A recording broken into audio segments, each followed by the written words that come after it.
एक साथ 3 राज्य मिल करके आक्रांतों को भगाया था और उनके इतिहासकार ने यह लिखा कि हमें मुंह छुपाने की जगह नहीं मिली।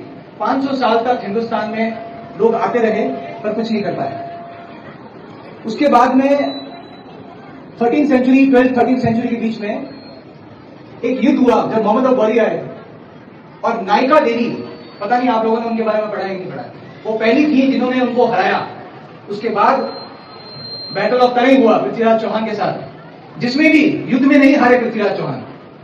उनको जब रात्रि में सुबह के 3-4 बजे जब वो सो रहे थे तब वो अचानक हमला हुआ। युद्ध के भी कुछ नियम होते थे पुराने जमाने में, पर आक्रांताओं को ये चीज पता थी कि हिंदुस्तान में लोग नियम का पालना करते हैं और उसी का फायदा उठाते हुए उनकी फौज जो थी पृथ्वीराज चौहान की उन्होंने वापस से भेज दी थी, क्योंकि इनका ऑलरेडी सलाहकार हो चुका था, सलाह हो चुकी थी मोहम्मद अकबर के बीच में। तो ये युद्ध होने के बाद जिस दिन 13th सेंचुरी युद्ध के बाद हिंदुस्तान में जब आक्रांता घुसे वो सीधे पहुंच गए साउथ इंडिया तक।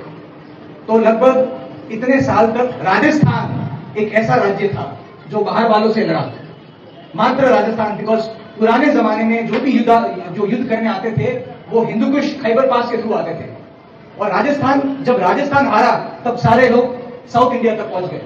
उसके बाद ब्रिटिशर्स आए, उन्होंने युद्ध किया, और जब युद्ध हुआ और जब लखनऊ में सिराजुद्दौला के साथ युद्ध हो रहा था, तब युद्ध करने वाले तो अंग्रेज और सिराजुद्दौला उनकी फौज, पर बाकी जो लोग थे वो खाली देख रहे थे, जैसे खेल मैदान में देखते हैं कि कौन जीतेगा। उनको नहीं पता था कि अब उनका अंग्रेज का शासन आने वाला है। और उसके बाद में जब अंग्रेजों ने शासन किया, उसके बाद हमारे जितने भी फ्रीडम फाइटर्स हैं, जिसमें महात्मा गांधी हो गए, सुभाष चंद्र बोस हो गए, भगत सिंह आजाद हो गए, ऐसे कई सारे जिन्होंने लड़ाई करी, जिन्होंने स्वतंत्र इंडिपेंडेंस के लिए लड़ाई करी, और फिर जाकर के वापस से अंग्रेजों को छोड़ना पड़ा।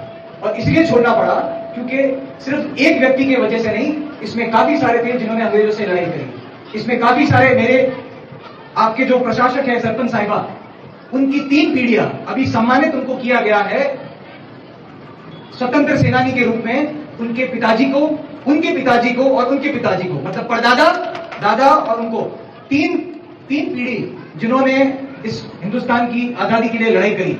और दिल्ली में एक समारोह हुआ था स्वतंत्र सेनानी का, जिनमें उनको सम्मान किया गया, उनके परिवार को। और मध्य प्रदेश में एक ऐसा परिवार जिनके 4 पीढ़ी जिन्होंने देश की आजादी के लिए लड़ाई करी। ऐसे बहुत सारे परिवार हैं जिन सबका मैं धन्यवाद करना चाहूंगा, जिनके पूर्वज, जिन्होंने इस देश को बचाने के लिए अपने तन मन से लड़ाई करी और कोशिश करी कि हमारा एक ऐसा देश जिसका इतिहास और सभ्यता आज भी चली आ रही है। भारत माता की जय, जय हिंद।